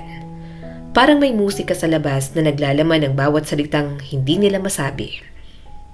Mahal na mahal rin kita, mahinang sabi ni Lara. Sa pagkakataong yon, hinila siya ni Tres at mahigpit na siyang niyakap. Hindi niya alam kung saan sila dadalhin ng pag-ibig na yon, pero gustong-gusto niyang angkinin ang pagmamahal ni Tres para sa kanya. Simula ng gabing umamin si Tres ng nararamdaman, tila nag-ibang ihip ng hangin sa loob ng mansyon. Hindi na tulad ng dati ang bawat pag-uusap, bawat sulyap at bawat kilos. Lahat ay may kahulugan. May mga lihim na titig na mas mainit pa sa araw ng tanghali at mga tahimik na sandali na tila nagpapabaliw sa dibdib ni Lara. Kapag naglalakad siya sa pasilyo, ramdam niya ang mga mata ni Tres na nakasunod sa kanya. Noon, nagmamadali siyang umiwas. Pero nitong mga araw, hindi niya alam kung talagang umiiwas siya o gusto niyang mapansin muli. Isang hapon, habang inaayos niya ang mga kortina sa sala, narinig niya ang mga hakbang nito. Hindi niya na kailangan lumingon. Alam niyang si Tres yun. Ang tibok ng puso niya ay biglang bumilis at ang mga kamay niyang kanina'y mahinahong nag-aayos ng tela ay biglang nanginig. Pagdaan ni Tres, wala itong salitang binitiwan. Ngunit nang magtagpo ang kanilang mga mata, para bang huminto ang oras. Yun lamang, isang tingin, isang kisap mata, ngunit sapat upang pasiglahin ang dibdib ni Lara. Nang humakbang ito palapit, marahan itong sinapo ang kanyang kamay. Sandali lang yon, isang mabilis na haplos na parang kidlat sa balat. Pero ramdam niya yon hanggang sa puso. Hindi siya nakagalaw at hindi rin nakapagsalita. At bago pa siya makapaghanda, nagpatuloy na yon sa pag-akyat sa hagdan na parang walang nangyari. Napangiti na lang si Lara. Kinabukasan, sa kusina, habang abala siya sa paghihiwa ng mga gulay, narinig niya ang tinig ni Tres na palaging nakakapagpahinto sa kanya. Lara, Halos mahulog niya ang kutsilyo. Tres, may gusto akong ipakita sa'yo. napalingon siya sa paligid. Sir, baka... Ngunit bago pa siya makatanggi, marahan siyang hinila ni Tres papunta sa likod ng bahay. Nagulat siya nang inalabas nito ang malaking bouquet ng mga rosas. Para sa'yo, sabi ni Tres habang inaabot iyon. Ipapadala ko na lang sa inyo mamaya para hindi makita ng ibang kasambahay. Para saan naman to? Tanong ni Lara, pilit na pinapanatiling matatagang tinig. Wala lang. Sagot nito habang nakangiti. Gusto ko lang na may dahilan kang umiti kahit sandali. Bago pa man siya makapagsalita, marahan itong hinaplos ang pisngi niya at dahan-dahan siyang hinalikan. Isang mabilis, mahinhin na halik, ngunit nagpaalab sa lahat ng damdaming pilit niyang itinatago. Mula noon, tila may bagong kulay ang mga araw ni Lara. Kapag dumaraan si Tres sa likod ng kusina, kunwari kukuha lang ng tubig, ngunit sa totoo, gusto lang siyang makausap ng ilang minuto. Minsan ay nag-aabot ito ng kape, minsan merienda na hindi niya pa natitikman. Galing to sa paborito kong cafe, pero mas gusto kong ikaw ang kasama kong uminom. Sabi nito minsan sabay kindat. Ngumiti si Lara pero agad din yung binawi. Tres, baka may makakita sa atin. Wala. Sagot ni Tres na parang bata. At meron, sasabihin kong may mahal ako. Napatingin si Lara ng mariin. Baka mawalan ako ng trabaho, Tres. Sandaling natahimik ang binata bago tumugon ng marahan. Hindi mo ba ako pinagkakatiwalaan? Huminga ng malalim si Lara. Hindi yun ang usapan. Ang pinangangalagaan ko lang ay si Rose. Hindi ako pwedeng mawalan ng trabaho. Niyakap na lang siya ng binata. Sa mga sumunod na araw, sumasama na ito sa kanya sa pag-uwi. Sumasama sa pagsundo niya kay Rose, naglalakad at nakikipagkulitan sa kanilang mag-ina. Pati ang pinsan niyang si Mina, inaasar na siya pero tinatawanan niya lang.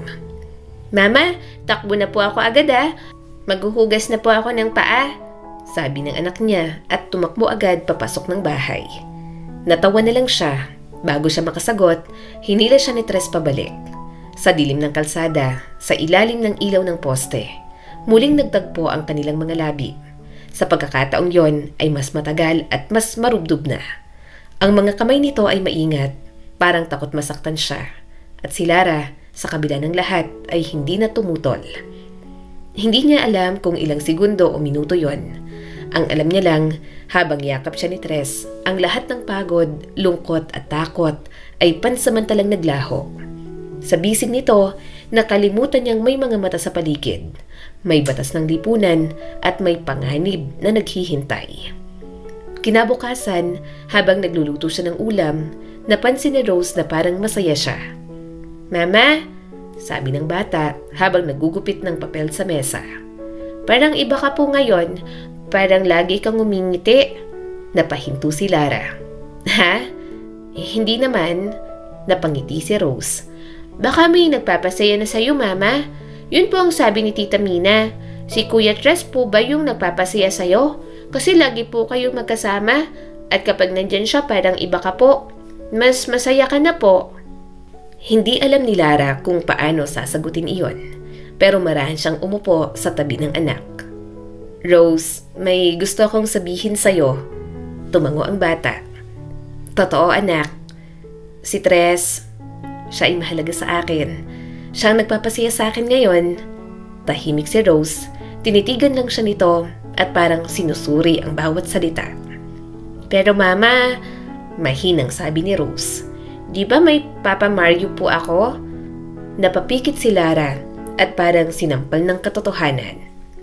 Oo anak, meron at hindi ko siya makakalimutan. Galit po ba si Papa kung masaya kayo? Hindi siya agad nakasagot. Pinisil niya ang kamay ni Rose. Hindi ko alam anak, pero minsan iniisip ko kung nasaan man siya, siguro gusto niya ring maging masaya tayo, lalo na ikaw. Ngumiti si Rose ng marahan.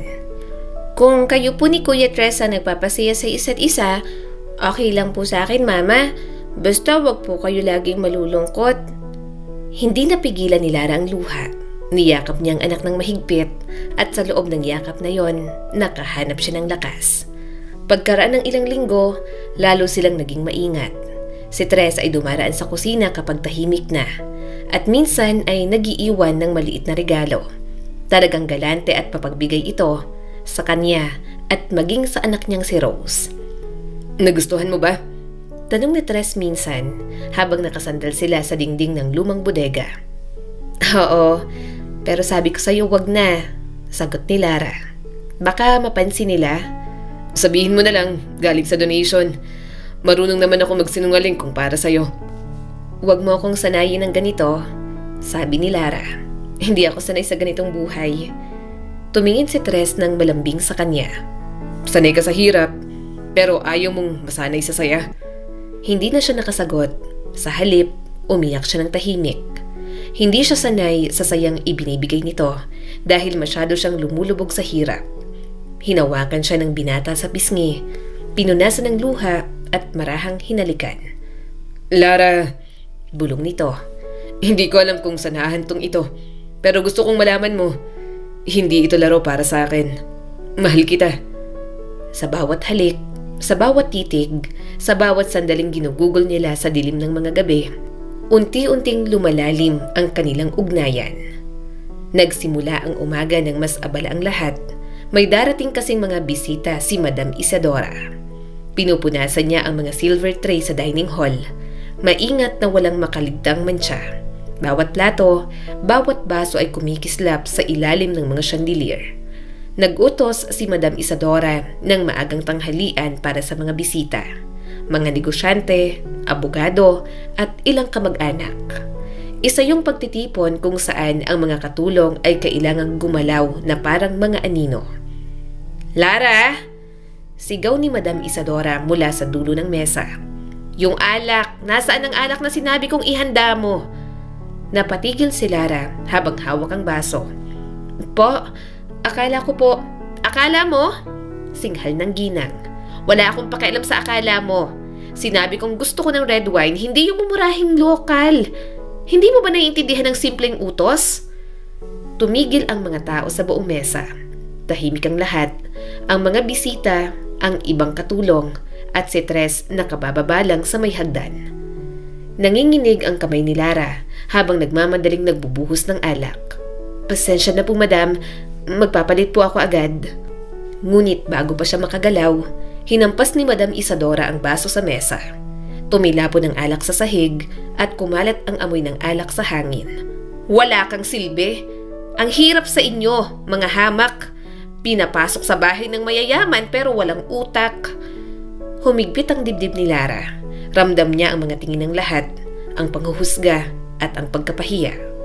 Nakayuko siya habang nangingilid ang luha. Pasensya na po madam, hindi na po mauulit. Ngunit hindi pa tapos ang ginang. Hindi ka bagay dito. Dapat sa'yo naglalaba sa ilog. Hindi nag-aalaga ng bahay ng mayaman. Hindi mo alam ang lugar mo. Parang sampal sa mukha ang bawat salita. Gusto na ni Larang lumubog sa sahig, pero pinilit niyang nanatiling tuwid ang likod. Hindi pa siya tinuring ng ganoon ng ginang. Para bang may alam ito sa kanilang dalawa ni Tres, kaya ngayon lang siya pinag-iinitan. Madam, tama na po. Mahina niyang sabi. Ginagawa ko lang po ang trabaho ko. Trabaho? Tumaas ang kilay ni Madam Isadora. Ang trabaho mo ay sumunod at hindi sumagot. At sa gitna ng sigawan, biglang bumaba si Tres mula sa hagdan. Enough, Mama. Anong ginagawa mo kay Lara? Tahimik bigla ang buong silid. Lahat ay napatingin dito. Tres, anak, madiin na sabi ni Madam Isadora. This is not your concern. Bumalik ka sa opisina mo. Lumapit si Tres at hindi inaalis ang tingin kay Lara. Hindi ako makapaniwalang ganito ka magsalita sa tao, Mama. Wala kang karapatang bastusin siya. Nagtaas ng boses si Madam Isadora. Bastos? Ako? Anak, ito bang isusukli mo sa pagpapalaki ko sa'yo? Sinasabi ko na nga ba, may relasyon kayo ng babaeng yan. I'm teaching her manners. Tingnan mo siya. Wala siyang... Don't you dare call her like that. Singit ni Tres ng malakas. Mas may dangal siya kaysa kalahati ng mga taong nakaupo sa mesang to. Nanginig ang labi ni Lara. Tres, please. Ayos lang ako. Ngunit hindi nakinig si Tres. Lumapit ito sa ina at matatagang tinig. Mama, sawa na akong makita kang pinapahiya ang mga tao dito dahil lang hindi sila nabibilang sa mundo mo. Anak! Galit na sigaw ni Madam Isadora. Katulong lang siya. Isa kang almaryo. Maloko ka sa babae pero hindi ko akalain na papatol ka sa katulad niya. Huwag mong sabihing... Yes. Diretsahang tumingin si Tres kay Lara at walang pag-aalinlangan. Mahal ko siya. Seryoso ako sa kanya at wala na kayong magagawa ron. Tumigil ang lahat, ang mga katulong, ang mga bisita, maging si Lara. Nabitiwan niya ang baso. Tumama yun sa sahig at nabasag. Ano? Anong sinabi mo? Halos mapasigaw si Madam Isadora at nanginginig sa galit. Narinig ni Lara ang mabilis na tibok ng puso niya. Tres, wag. Ngunit hinarap siya ng binata at may determinasyon sa mga mata. Lara, ayoko manahimik habang minamalit ka nila. Hindi mo deserve na tratuhin ng ganito. Kung kailangan kong ipagsigawan sa harap nila, gagawin ko. Tres, tama na. Naluluha na si Lara. Masisira ka. Ngunit lumingon si Tres sa ina at sa lahat ng nakatingin. Hindi ko ikinakahiya si Lara. At kung ayaw niyong tanggapin siya, bahala kayo. Pakakasalan ko siya kahit tutulan niyo pa. Gulat na gulat siya roon. Hindi akalain ni Lara na ganoon ang iniisip nito. Sumigaw si Madam Isadora at hindi makapaniwala. Ano? Nababaliw ka na ba, Tres? You will not marry that woman. You're an almaryo. We have a name to protect.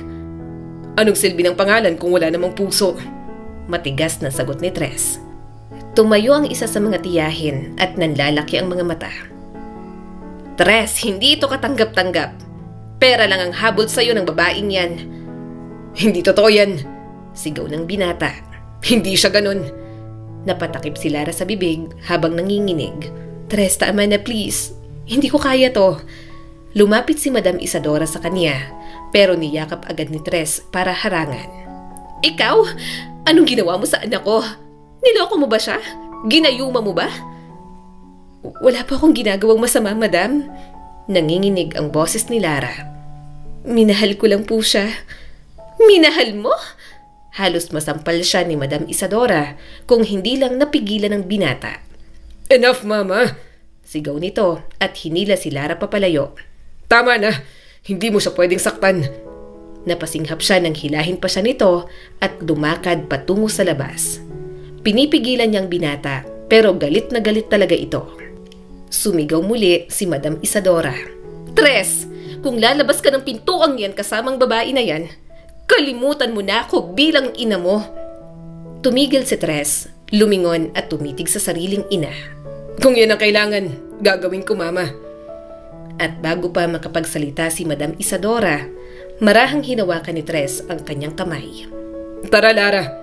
Wala na tayong dapat ipaliwanag sa kanila. Habang naglalakad sila palabas ng mansyon, ramdam ni Lara ang bigat ng lahat. Ang mga tingin, ang mga bulungan, ang kahihiyan na parang apoy na dumidikit sa balat niya. Tres, bakit mo ginawa yun? Mahina niyang sabi. Umiling ang binata. Pagod na akong itago to. Pagod na akong manahimik habang pinapahiya ka. Mahal kita. Ngayon lang ako nagmahal ng ganito, kaya walang kahit na anong makakapigil sa akin. Huminto si Lara at pinipigilan ang kamay nito. Hindi mo alam ang pinapasok mo. Hindi mo alam kung gaano kabigat to. Alam ko, sagot ni Tres at lumingon sa kanya. Pero mas mabigat ang makita kang nasasaktan dahil sa akin. Tumulo ang luha ni Lara. Tres, hindi ako karapat-dapat para sa'yo. Hindi ako galing sa mundo mo. Hindi kita minahal dahil sa mundo ko. Marahang sagot ni Tres. Minahal kita dahil ikaw si Lara. Ang babaeng may tapang, may puso at may dangal. Kung hindi mo kayang maniwala ngayon, ako ang maniniwala para sa ating dalawa. Napasinghap si Lara. Sa unang pagkakataon, nakaramdam siya ng kakaibang ginhawa. Isang lakas na hindi niya alam na mayroon pala siya. Ngunit habang papalayo sila sa mansyon, naririnig pa rin niya ang tinig ni Madam Isadora. Isusumpa mo tong araw na to, Tres. Hindi mo alam kung sino ang binangga mo. Ngunit hindi na lumingon si Tres. Hinawakan lang nito ng mahigpit ang kamay ni Lara. Pagdating nila sa labas ng gate, doon lang siya tuluyang huminga. Wala na akong babalikan sa loob, sabi ni Tres. Pero hindi ko pagsisisihan to. Tumingin si Lara sa binata. Tres, ano mangyayari sa atin ngayon? Ngumiti ito sa kanya. Hindi ko alam, pero sigurado ako sa isang bagay. Hindi na kita papayagang muling yumuko sa harap ng kahit na sino. Gusto kong lumakad ka ng taas noo, Lara.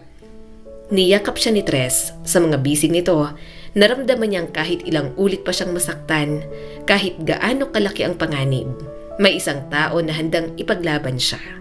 Hindi bilang kasintahan ng mayaman, kundi bilang babaeng karapat-dapat mahalin. At sa likod ng mga bulungan, sa loob ng mansyong iniwan nila, nagsimula ang bagong kabanata ng kanilang buhay. Isang pag-ibig na nilabanan ng lahat, ngunit hindi kailanman matatalo. Simula ng araw na yon, nagsimula na silang tatlo. May bahay naman si Tres sa tabing dagat. Doon sila nanirahan at nakita niyang masaya si Rose doon dahil sa ganda ng bahay. Bukod doon, may mga negosyo rin si Tres na bukod sa pamilya nito, kaya may napagkukunan pa rin sila.